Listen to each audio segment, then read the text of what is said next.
अल्हम्दुलिल्लाहिल्लज़ी हदाना लिहाज़ा वमा कुन्ना लिनहतदिया लौला अन हदानल्लाह वस्सलातु वस्सलामु अला अशरफिल अंबियाइ मुहम्मदिन व आलिहि व अस्हाबिहि अजमईन। अल्लाहुम्मा रब्बि इश्रह ली सदरी व यस्सिर ली अमरी वहलुल उक़दतम मिन लिसानी यफ़क़हू क़ौली। अम्मा बअद फ़अऊज़ु बिल्लाहि मिनश शैतानिर रजीम। बिस्मिल्लाहिर रहमानिर रहीम। वसारिउ इला मग़फ़िरतिन मिन रब्बिकुम व जन्नतिन अर्ज़ुहस समावातु वल अर्ज़ उइद्दत लिल मुत्तक़ीन अल्लज़ीना युनफ़िक़ूना फ़िस सर्राइ वद्दर्राइ वल काज़िमीनल ग़ैज़ वल आफ़ीना अनिन नास वल्लाहु युहिब्बुल मुहसिनीन। हज़रात, मैं फ़र्दन तमाम भाइयों का, अज़ीज़ों का, दोस्तों का, अपने कारकुनान का शुक्रगुज़ार हूँ कि अल्हम्दुलिल्लाह एक लंबी मुद्दत के बाद एक दफ़ा फिर हम इकट्ठे हुए हैं। और मेरे अज़ीज़ों, असल में मैं कोई बहुत लंबी चौड़ी आलमाना फ़ाज़लाना गुफ्तगू की बजाय बल्कि अमूमी गुफ्तगू, और मैं हमेशा ये बात कहा करता हूँ, जब हम कारकुन आपस में बैठें, उलमा से तो हम बातें सुनते रहते हैं। मसलन सीधी बात यह है कि शेख अब्दुल्ला नासिर रहमानी हाफ़िज़हुल्लाह, हाँ जी, जब उनकी बातें सुनते हैं और उनका आलमाना गुफ्तगू और उनकी तफसीर और उनकी हदीसें और उनका अक़ीदे के ऊपर दर्स, तो आदमी हैरान हो जाता है। तो बहरहाल मैं असल में ये चाहता ये हूँ कि ये हमारी जो असल में नशिस्तें हैं, ये तरबियत गाह है। इसके अंदर मेरी भी तरबियत है, आपकी भी तरबियत है। कुछ ऐसी चीज़ें हैं जो पहले हमने सुन रखी हैं, लेकिन उनको हम दोबारा उसको रिवाइज़ करते हैं, उनको सुनते हैं दोबारा। और एक बात ज़हन में रखें कि दीन हमारा को बहुत लंबा चौड़ा नहीं है कि जिसको कहा जाए उसको समझने के बड़े वक़्त चाहिए। अहादीस जो है ना, वो जो अहम हमारे आम लोगों की ज़रूरत की हैं, वो बहुत ज़्यादा मुख्तसर हैं। खैर, इस तमहीद के बाद जो बात मैंने आपसे अर्ज़ करनी है वो ये है, ये जो आयतें मुबारका मैंने दो आपके सामने सूरह आल इमरान की पढ़ी हैं, इन आयतों के अंदर अल्लाह ताला जो है वो फरमा रहे हैं कि वसारिउ इला मग़फ़िरतिन मिन रब्बिकुम, अल्लाह ताला की जो मग़फ़िरत है उसकी बख्शिश की तरफ दौड़ो, भागो, कोशिश करो, जद्दोजहद करो, मेहनत करो। मैं कई दफ़ा सोचता हूँ अल्लाह ताला के हमारे ऊपर कितने एहसानात हैं। बाज़ हमारे साथी जो है ना, वो अपने आप को बड़ा मुकस्सर, पिछले दिनों की बात है, हम एक मदरसे में बैठे हुए थे, उसने कहा कि फजर की नमाज़ पढ़ी है तुमने? कहा पढ़ी है अल्हम्दुलिल्लाह। उसने कहा था ये बताओ कि दुनिया के अंदर कितने मुसलमान हैं? तकरीबन 1.6 अरब, यानी 1.5 अरब से ज़्यादा मुसलमान हैं। अब उनमें से देखें कि कितने लोग हैं जो फजर की नमाज़ पढ़ते हैं, कितने फ़ीसद हैं? 1%, 2%, 3%, इससे ज़्यादा नहीं है। उसने कहा अल्लाह का शुक्र अदा करो, उस अल्लाह ने हमें तौफीक दी, हम अपने बिस्तर को छोड़ा, हम उठे, हमने वुज़ू किया, हम मस्जिद की तरफ गए, हमने जाकर बाजात नमाज अदा की, और फिर ज़ाय किस्मत नसीब हमने वहाँ पर कुछ ज़िक्र अज़कार भी किया, हमने वहाँ पर कुरान पाक की तिलावत भी कर ली। मैं ये समझता हूँ कि ये अल्लाह ताला का हमारे ऊपर बहुत बड़ा करम है, ख़ास करम है। और मैं जब अपने कारकुनों की मजलिस के अंदर बैठता हूँ, अपने ज़ाती तौर पर भी, मुझे एक आयत बड़ी अच्छी लगती है हमेशा, मा यफ़अलुल्लाहु बिअज़ाबिकुम इन शकरतुम आमनतुम व कान अल्लाहु शाकिरन अलीमा। अल्लाह ताला को क्या पड़ी है तुमको अज़ाब दे। और यारो, उसी मजलिस के अंदर बैठे हुए थे ना, तो गुफ्तगू शुरू हो गई। मैंने कहा बात सुनो, मैं एक आम सा बंदा हूँ, सच्ची गल है, हमारे दफ्तर में कोई दो बंदा 2 दफ़ा आ जाए, 4 दफ़ा आ जाए, और यार चाह पिलाओ की चाहिए यार, भाजी की खिदमत तुहारी करिए, ठीक है जी, अजी किताब चाहिए लै जाओ यार, और यार एक मुंडे बिल ना लेना, इसको इसे पैसे ना लेना, क्यों ना लेना यार, ये हमारे पास आए रहता है हर वक्त, क्यों जी आप साहब। और यारो एक बात तसव्वुर करें, जिसके घर में हम 5 मरतबा जाते हैं, हैं जी, 5 मरतबा जाते हैं कि नहीं अल्लाह के फजल करम से, जिसके घर में 5 मरतबा जाते हैं वो मुझे जहन्नम में फेंकेगा? ना नहीं नहीं नहीं नहीं, नहीं ऐसी बात नहीं है।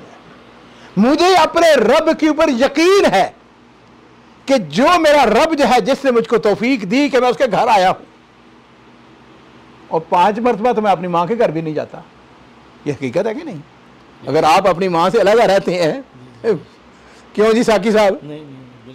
5 मरतबा मैं बाप के घर में भी नहीं जाता, और जिसके घर में 5 मरतबा मैं जाऊं, और फिर सिर्फ यही नहीं मैं जाता हूं, मैं उसके सामने सजदा रेर हो जाता हूं, झुक जाता हूं, मा यफ़अलुल्लाहु बिअज़ाबिकुम इन शकरतुम व आमनतुम। हाँ, अल्लाह ताला ने एक बात कही कि तुम्हें अजाब दे के अल्लाह क्या करेगा, इन शकरतुम, अगर तुम अल्लाह का शुक्र अदा करते हो। और इसीलिए मेरे माँ बाप कुर्बान हो, नबी करीम सल्लल्लाहु अलैहि वसल्लम ने हज़रत मुआज़ बिन जबल रज़ियल्लाहु ताला से क्या फरमाया था? आपने फरमाया था कि मुआज़, जब नमाज पढ़ लो ना, फ़र्ज़ नमाज, सलाम फेर लो, तो उसके बाद जो जिक्र अस्कार सिखाए उसमें क्या कहा, ये दुआ जो है ना ये ज़रूर तुमने पढ़नी है। कौन सी? अल्लाहुम्मा आइन्नी अला ज़िक्रिका व हुस्न इबादतिका। अल्लाह तू मुझको तौफीक अता फरमा, मैं तेरा शुक्र, तेरा जिक्र, तेरे अच्छे तरीके से इबादत करूँ।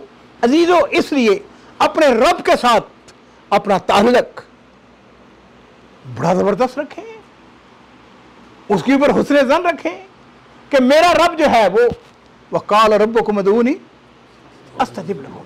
अल्लाह ताला फरमाते हैं कि मुझको पुकारो, मैं तुम्हारी दुआ को कबूल करने वाला हूँ। इसलिए अपने रब के साथ जो है गमान उसको ज़बरदस्त रखें, इस बात को यकीन रखें कि हमारा रब जो है वो मेहरबान है, वो रहीम है, करीम है। मैं जी अगले दिन हमने वो अल्हम्दुलिल्लाह तफसीर शाया की है, ये जो बिस्मिल्लाह रहमान रहीम का माना है ना जी, ये बड़ा ज़बरदस्त है यार। रहमान, वो रहमान अर्रहीम जिसकी रहमान की वुसअत है, वो रहमतें रहमतें हैं, वो रहमतें बिखेरने वाला है। नब्बे इबादी इन्नी अनल गफूर रहीम, मेरे बंदों को खुशखबरी दे दो, बता दो, यारो सबको खुशखबरी दे दो, मुसलमानों को बता दो कि मेरा रब जो है, अल्लाह ताला फरमाते हैं इन्नी अनल गफूर रहीम, मैं बख्शने वाला हूँ, मैं मेहरबान हूँ। इसलिए मेरे अजीज़ों, मैं अपने हमारा जब इस किस्म की गुफ्तगू होती है, उस गुफ्तगू के अंदर मैं ये बात कहता हूँ कि देखो अपने रब के साथ गमान ऊंचा रखो। फिर बात को मैं अर्ज़ करना चाहूँगा, मेरे जैसा वल्लाह हम एक ज़र्रा भी नहीं है, खुदा की कसम ज़र्रा भी नहीं है।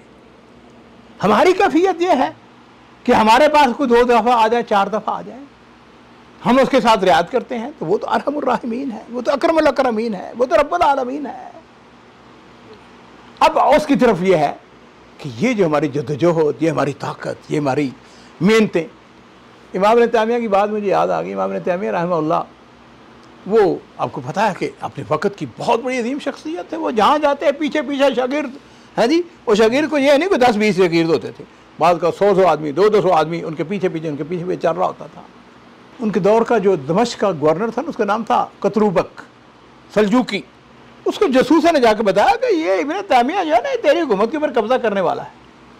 उसने एक दिन उनको बुला लिया, अपने दरबार में बुला लिया। वो जिस वक्त गए ना इब्न तैमिया रहमहुल्लाह, तो उसने जाके वो जिस तरह होता है ना हुक्मरानों की, उसने कहा इब्न तैमिया मेरी बड़ी ख्वाहिश थी हम आपके पास आते, लेकिन आपको पता है कि हम बड़े मसरूफ़ आदमी हैं। ये बड़े लोग जो अपने को बड़ा बना रहे हैं ना, हमेशा ही कहते हैं और जी बड़े मसरूफ़ है गया जी, साडा ये है, साढ़े को टाइम ही को नहीं है, बकवास सारी बनाए हुए। खैर इब्न तैमिया कहते हैं, उनको कहने लगे थाना अन कदूरा थे, कहा इब्न कतरूबक, कहने लगा छड़ ये कदूरत भरी बातें, बात कर तूने मुझको बुला क्यों है यहाँ पर। कहने लगा ज़अमन्नासु अन्नका तुरीदु मुल्कना, कहने लोगों ने बताया हमें कि तू हमारी बादशाही के ऊपर कब्जा करना चाहता है। हकारत भरी नजरों से देखा उसकी तरफ और कहने लगे मुल्कक, और तेरी बादशाही। और फिर अपना तारीखी जुमला कहा, कहने लगे वल्लाहु लज़ी ला इलाहा इल्ला हुवा मुल्क का व मुल्क आबाए का ला यसावी इंदी फिलसा। कहने लगे अल्लाह की कसम तेरी बादशाही, तेरे बाप की बादशाही, तेरे दादा की बादशाही मेरे नजदीक एक फिल से ज्यादा अहमियत नहीं रखती है। उससे फिर एक सवाल किया, उसने कहा इब्न तैमिया ये बताओ ये जद्दोजहद, ये मेहनत, ये कोशिशें, ये क्या है। कहने लगे इन्नी उरीदुल जन्नह, कहने लगे मुझे जन्नत की जरूरत है। और मेरे नौजवानों में आपको भी ये पैगाम देना चाहूंगा, मेरी जद्दोजहद खुदा की कसम कभी का रब गवाह है, इसका एक ही सबब है कि हमें जन्नत जरूरत है, हमें जन्नत चाहिए। हमारी सारी जगह वो जन्नत है, जन्नत का हसूल है, जन्नत फिरदौस चाहते हैं हम अल्लाह ताला से। और यही बात इस आयत के अंदर अल्लाह ने फरमाई है, क्या फरमाए, वसारिउ इला मग़फ़िरतिन मिन रब्बिकुम व जन्नतिन अर्ज़ुहा अस्समावातु वल अर्ज़। कोशिश करो, मेहनत करो, भागो दौड़ो है जी, किसके लिए? जन्नत के लिए। और जन्नत कौन सी? अर्ज़ुहस समावात वल अर्ज़, जिसकी लंबाई चौड़ाई कितनी है? अर्ज़ुहस समावात वल अर्ज़, आसमान और ज़मीन के बराबर है। और फिर क्या है? उइद्दत लिलमुत्तकीन, मुत्तकीन के लिए तैयार की गई है। अच्छा, एक बात आज मेरे एक शख्स ने बड़ा मुझे जुमला अच्छा पसंद आया। उसने कहा कि ये जन्नत हमारे लिए नहीं है, किसके लिए? पहले एक बात मैं ताकि भूल ना जाऊं, इमाम तैमिया के कौल मुझे बड़ा पसंद है और मैं अक्सर बात कहा करता हूँ। अल्लाह का शुक्र है, गुनाहगार अपनी जगह, इसमें कोई शुबा नहीं है, सारा दिन गुनाह करते हैं, लेकिन ये भी देखें वो गुनाह साथ साथ माफ़ भी होते जाते हैं। हमने वुज़ू किया, हाँ जी, कुंडी की, हाथ धोए, गुनाह माफ़ होते चले गए। मस्जिद में गए, एक कदम उठाया, एक कदम नीचे रखा, गुनाह माफ़ होते जाते हैं। ये बात यहाँ पे ये भी खुशखबरी भी तो देना। इमाम तैमिया के कौल है, वो कहते हैं इन्न फी दुनिया जन्नतुन मन लम यदखुलहा ला यदखुल जन्नतुल आखिरा। कहने लगे कि दुनिया के अंदर एक जन्नत है, जो उस जन्नत के अंदर दाखिल नहीं होगा वो आखिरत की जन्नत में भी दाखिल नहीं होगा। फिर अल्फाज के ऊपर गौर करें, कहते हैं दुनिया के अंदर एक क्या है? एक जन्नत है, जो इस जन्नत में दाखिल नहीं होगा वो आखिरत की जन्नत में भी दाखिल नहीं होगा। उनसे तो लोगों ने ताज्जुब से पूछा, इमाम वो कौन सी जन्नत है? कहने लगे इन्नहा जन्नतुल ईमान, वो ईमान की जन्नत है। और मेरे अजीजों, हम सारे गुनाहगार हैं, लेकिन अल्लाह का शुक्र है कि हमने कलमा पढ़ा हुआ है, ला इलाहा इल्लल्लाह मुहम्मद रसूलुल्लाह। ये ईमान है, हमारा ईमान है, हम अहले हदीस हैं, हमें फख्र है, हम अहले हदीस हैं, हम अहले अकीदा हैं। हम अल्लाह के अलावा किसी को मुश्किल कुशा हाजत रवा नहीं समझते हैं। हम अल्लाह के अलावा किसी के सामने अपने सर को झुकाने के लिए तैयार नहीं है, नाम झुकाते हैं अल्लाह के फज़ल व करम से। हमारी पेशानी झुकती है, सिर्फ रब के सामने झुकती है।